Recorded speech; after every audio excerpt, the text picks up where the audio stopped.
Hello, Josh here, and for this one, I brought in some help. This thing. Hello! I'm back! Because today's episode is a little something special. So, Ew.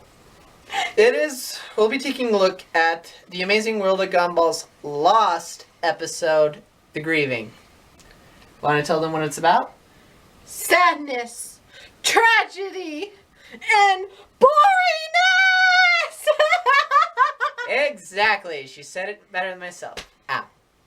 Okay, here's the creepypasta before we start maiming each other. I've always loved Cartoon Network. When I was growing up, it was my favorite channel to watch. Yeah, right. There's other channels that are pretty good and better than Cartoon Network. Even today, it has some good shows like Adventure Time and Regular Show. Really? Regular Show? Oh my gosh, that's dumb. One of the newest shows on the network, The Amazing World of Gumball. It is a cute and mildly entertaining show. Not really my cup of tea. You know, that is really rude. It is a little immature, but my little brother seems to like it a lot. Well, at least one of you two likes it. One day, I was watching Adult Swim when I realized that I'd been up so late that I hadn't even keep track of time. Wow, you really are a weirdo. It was already 4 a.m. I'm in bed by then. I don't ever recall watching Adult Swim this late, so I stayed awake to see what would happen when it ended. A little bumper showed up at the bottom of the screen during commercial break. It said that a special episode of The Amazing World of Gumball was about to come on. I was a little confused about an episode of a very popular new show coming on this early. Do I need to bring up Dexter's Lab Rude Removal? I mean, come on. But I was bored and decided I would watch it, thinking it might come on later in the day so I could spoil it for my little brother. Sort of mean, I know. The flashy and energetic intro theme played. Although it was played a little differently than I recall. The music was a little different. The show's logo wasn't animated. Its colors were done rather sloppy as well, almost like something a little kid would do on a doodle board or a glow board. I ignored it, assuming that it has done just for this special episode. The title of the episode was The Grieving. Sort of a sad, but I didn't really pay too much attention to it. It began with Gumball, the show's 12-year-old protagonist, standing alone facing a corner of his dimly lit classroom. He looked absolutely miserable, a far cry from the cheerful demeanor he usually had. There was no one else in the room, not even his best friend and adopted brother Darwin the goldfish, and the windows in the room clearly showed the night sky outside. It was really starting to get confused. Why would he be at school at night? And why was he standing in the corner all sad and alone? After about what it seemed like a minute of Gumball standing somberly in the corner, the scene suddenly changed. We were in Gumball's house. Weren't we in Gumball's house in the beginning? Once again, the scene is silent and a little disquieting. Richard, Gumball's enormous rabbit father, which is the funniest character out the whole entire show, walks in from the kitchen. He looked even more miserable than Gumball had in the previous scene. Richard isn't wearing his usual attire, which is probably nothing. He dressed in a fancy black suit, a little uncharacteristic of him. As he usually a slob. He sighs and slumps down onto the sofa and starts sobbing intensely, sounding like someone who had just lost something important. I was starting to get a little creeped out. Where was the silly, fun cartoon that I usually looked forward to watching with my younger brother? Weren't you going to be a prick to your younger brother? I mean, spoiling an episode to your brother? I mean, that is kind of a very prickish move. Really. This was something completely different. I was beginning to think that this might have been something the creators did as an experiment or something. A testing animations or sound perhaps. Though it couldn't have been, aside from the opening theme. Which was still different from the final shows. The episode had been much quieter than it usually was. Only subtle sounds and very little music. And the animation was not anything to write home about either. It was done a bit like an amateur Flash on Newgrounds. The character designs were somewhat sloppy and rushed looking, and the real-life backgrounds used for the show looked quite different. As confused and somewhat frightened as I was, for some reason I kept watching it. That's weird.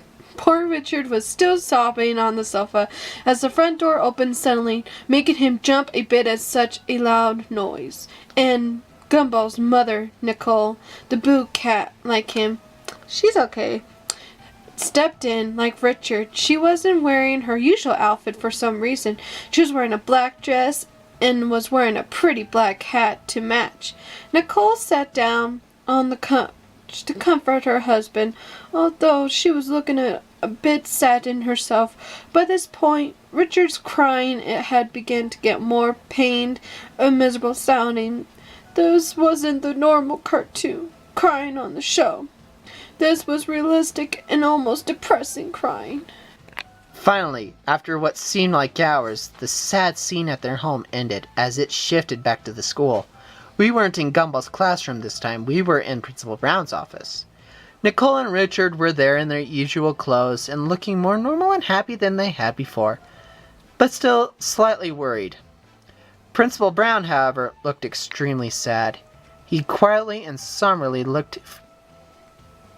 informed them that their children, Anais and Darwin, were not present after lunch earlier that day. They hadn't been seen at all for the rest of the day.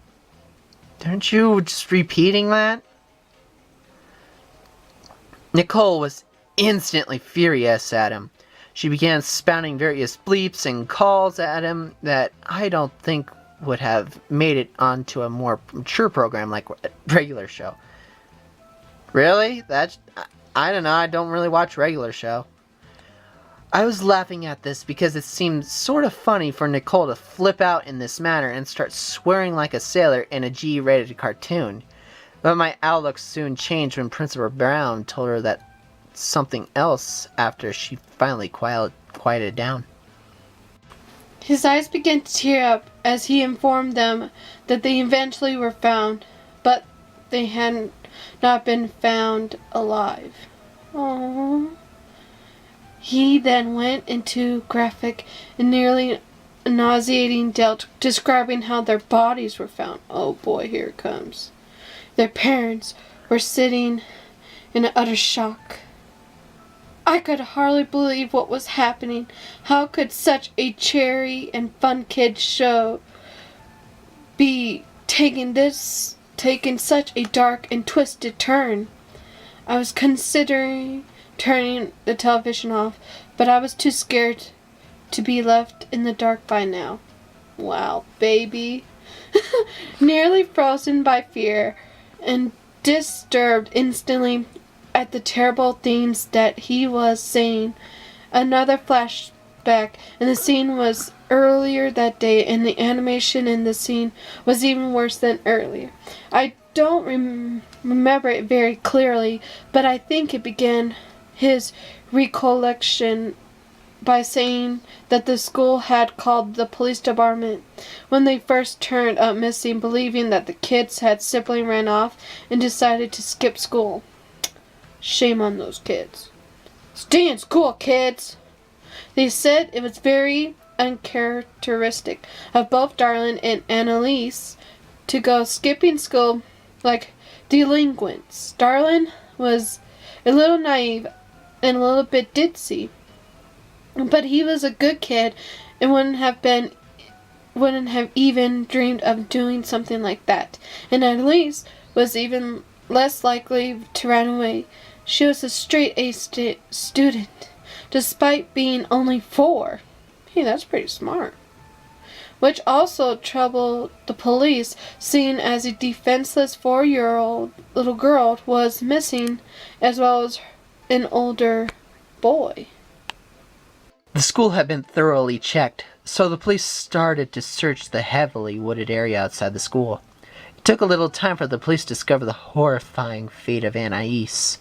In a small clearing outside the school, Anais's head was found in a small box. You would likely expected something like that to be shown in the show's cutesy art style, but it was nothing like that at all. No, not really. I was picturing her head with blood underneath of her neck, and eyeballs were missing, and ears were bleeding, and her eyeballs were bleeding, and her mouth was bleeding. I was picturing something more over the top. Realistic blood covered the box, inside and out, while Anais's head was done in the normal style, but it was drenched in blood and some other fluids, like pus. Not all of them were hers, apparently. Oh, some of it was probably semen. There was a note in the box, seemingly written in her blood. Oh my god, what's with the blood? Like, come on! It was never stated during the episode what exactly was written on the note, but apparently led to the rest of her remains and Darren's heavily mutilated corpse. When I remember most about this scene, was how out of place it seemed. Sure it was. All the blood and gore from Darlin and Annalise slaughtered and dismembered remains was done in a very realistic and disturbing way. Then again, why did they put this on an episode? That is so weird. Like, that's like too disturbing. It really was. It really is disturbing. It looked like the scene happened in taken a crime scene photograph done by a professional. Okay. Not something from a cartoon. The way this scene was animated was different from most of the show as well. You may all know that the characters from this series are done in a vastly different animation style, from a flash animation to CGI. And I think that there's even a character by someone putting their chin upside down to make a face. This particular scene wasn't like anything I had ever seen in the show before. Every little detail on Darlin's face was clearly illustrated. He looked a little like a zombie, and his face was very pale, and his eyes had been gouged, whatever, out by someone.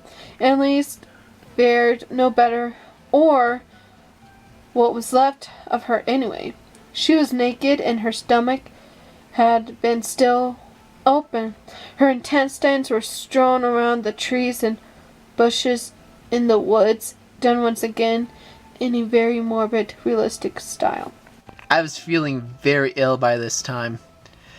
This incredibly disturbing flashback had come to an end, so I quickly ran to the bathroom to vomit. Really? Because we're both like laughing our asses off here because of this. This is just weird right here. That's gross. Yeah, exactly. I was feeling better after upchucking, so I had realized that I had a good timing and ran to the bathroom during a commercial. It was then I noticed that the show had been running twice as long. It usually ran for 11 minutes, but this episode was running about 30. I don't know, that's the way how some of the newer episodes have been doing lately. By then, I was wondering if there was any information on the Grieving, on IMDb or something. So, while the commercials were playing, I looked up some information about this episode on Google. Nothing came up. No information remotely similar to the plot or name of this episode existed anywhere. Now, incredibly scared and wondering if anyone else is watching, I quickly dialed my brother Larry and asked him to turn on Cartoon Network to see if he was watching the same shit that I was. How many brothers does he have? He was pretty mad that I woke him up at this hour. Well, yeah, I would be too. But he's a nice guy and he told me that he would see for me. I thanked him and I stayed on the line as the show came back commercial break. The scene had thankfully panned away from the horrific sight of the children mutilated. Whatever. And was back to the principal's office. Asked Larry if he saw some cartoon animals talking or crying, since that was what they were doing on my TV. To my surprise, he said that he saw nothing like that. Instead, it was a rerun of an old Looney Tunes short. In utter shock, I dropped the phone and ran over to the table, turned it off, and as hard as I pressed the buttons, it would shut off at all. I tried every single button and none of them did a thing. I tried unplugging the whole thing as well, but nothing worked. The TV stayed on no matter what. You know, I'm more interested of this Gumball show instead of you telling me what you're doing in every detail. It's kind of boring. I'd rather you talk about the show, not what you're doing. Larry had hung up, assuming that I was playing a joke or something. I guess. And I was alone once again. My door was locked from the outside somehow, and the door to my bathroom was now locked as well. It seemed that I had no choice but to call the police, since my other family members were gone that night. It was the reason I could stay up late to watch Adult Swim in the first place. When I hurriedly dialed the number, I accidentally dropped my cell phone into my cup of Pepsi. Okay, where did the cup of Pepsi come from? Really? Wow. I was very scared and had no choice but to finish the episode. I turned on all the lights in my room and got under the covers, hiding like my little brother does when I make him watch scary movies with me. Oh, what a little brat. God. Okay. Where the hell is this supernatural element coming from? Come on. I had apparently missed a little bit, but Gumball's parents were still talking to the Principal Brown. So not that much. I thought the principal doesn't really like them. Nicole was asking him if Gumball was alright. Apparently, since she hadn't remembered him when the Principal Brown told her what had happened to Darlene and Annalise, he looked slightly confused and shocked for a moment and explained to her that he thought Gumball was out sick today and he had spent the day at home by himself with a stomach bug.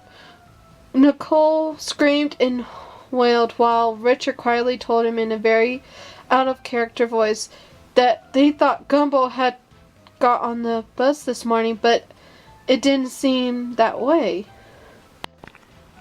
The police were called once again to search the building in the small forest outside of Elmore Junior High. They had found him in Miss Simeon's classroom, hanging by a noose, with a blood-covered knife from behind him and blood covering his clothing. The episode ended with the shot of Gumball's dead body hanging in the corner, fading to black. The credits rolled silently, not like the usual Cartoon Network annoyingly airs a promo that squishes half the screen. These credits rolled the unusually slow, and they weren't that fun to watch either. A little creepy, just plain white text scrolling on a black background. I only recognized Ben Boculet's name, as he was the creator of the show. The rest were people I never heard of. The copyright notice at the end said, Copyright Cartoon Network Studios 2001, which was incredibly odd after seeing the show was new for 2011. After all that was over, the screen went static for a split second, during which some incredibly creepy and shocking video clips were shown between static intervals. I can still remember them all very clearly. The first picture of a person in a plague doctor outfit, those always scared me for some reason, and the way the person in the suit was filmed was just as bad. A red light, something that freaks me out incredibly, was shot over the clip. The next was seemed like a video began played very quickly over and over of a kitten's face being squished by a woman wearing high heels. That is so sad. That actually is sad. I'm not faking. That is actually sad. Which was strange because a so-called friend of mine sent me a picture yesterday of a cat being stepped on and killed. It's killed similar to the kitten in the video. Why would they show this on TV? The last one was the one that disturbed me the most, made me want to both cry and vomit my guts out. It was my little brother, for at least a small child who looked very similar to him, being shot in the face by a person who looked like my father. Oh my gosh. You could clearly see the child's brains and blood spatter on the wall. I began to sob uncontrollably after that traumatizing clip, so much that I passed out. See, this is why I think this is all coming to you because you don't like Amazing World of Gumball. Instead, you like regular show. So this is what you get, actually. When I woke up, my door was unlocked and my television was turned off. I went to call the police on the home phone in my kitchen and report that I had seen some very disturbing things on TV and that my doors had been locked. When they arrived, they could not find nothing like what I remembered from earlier this morning. I told my brother about the episode and he fainted. My internet history was even cleared. They were angry at me and just assumed that I had a bad nightmare, when I sure I hadn't. Good thing I recorded the episode. The officers were shocked at what I showed them. One of the officers felt bad for me and took me out on a small dinner so I could recollect my thoughts. Wow, this kid's so stupid. Wow. At the dinner, I remember that my family was out visiting my aunt, and they were supposed to be back by noon or so. It was already 11, so the officer and I drove back only to find a whole squad of police and cars, even some government agents at my house. Wow. They explained to me that my little brother was missing and that my mother and father were major suspects. Oh no, this is starting to act like the Amazing World of Gumball episode.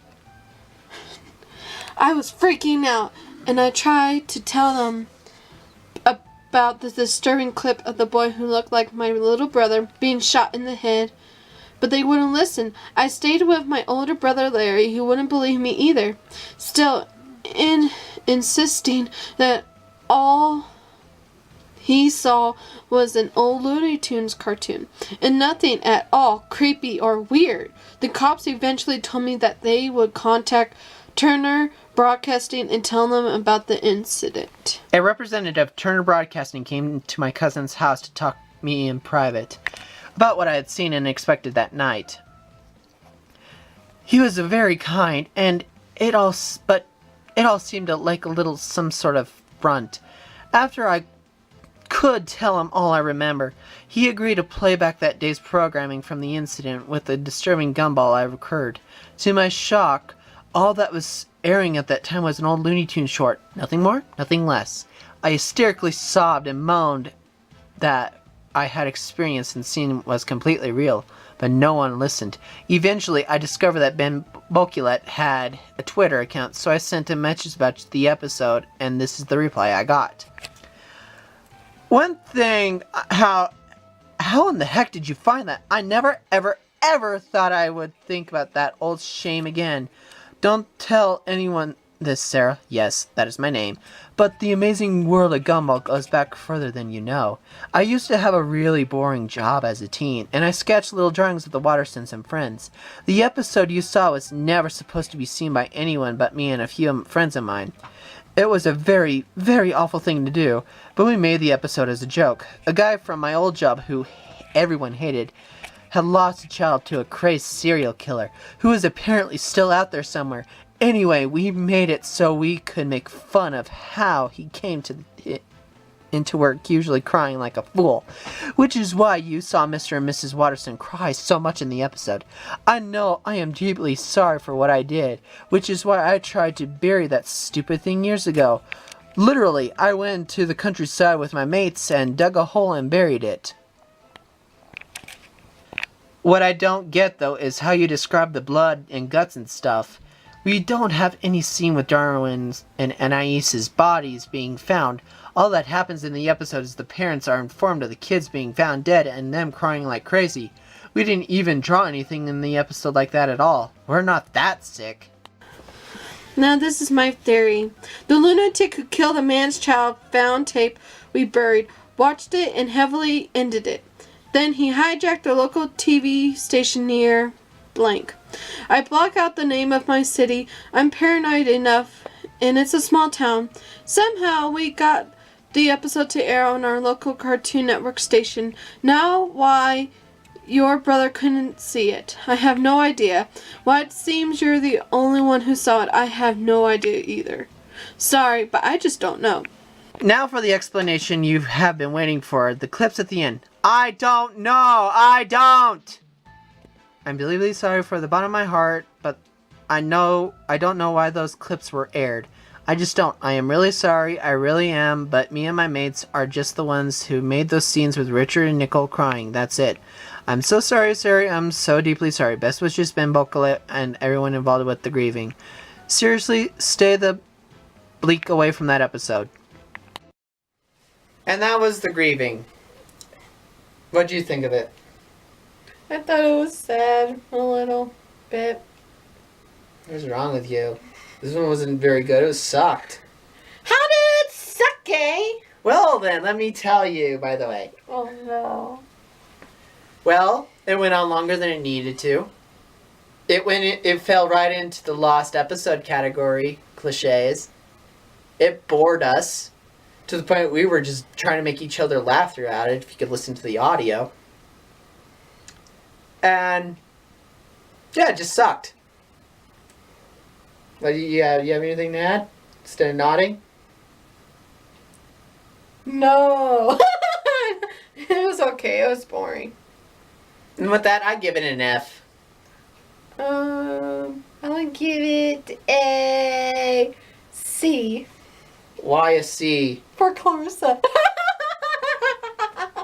Okay, now what's your real grade? A D. Why a D? I think that's a D in sign language.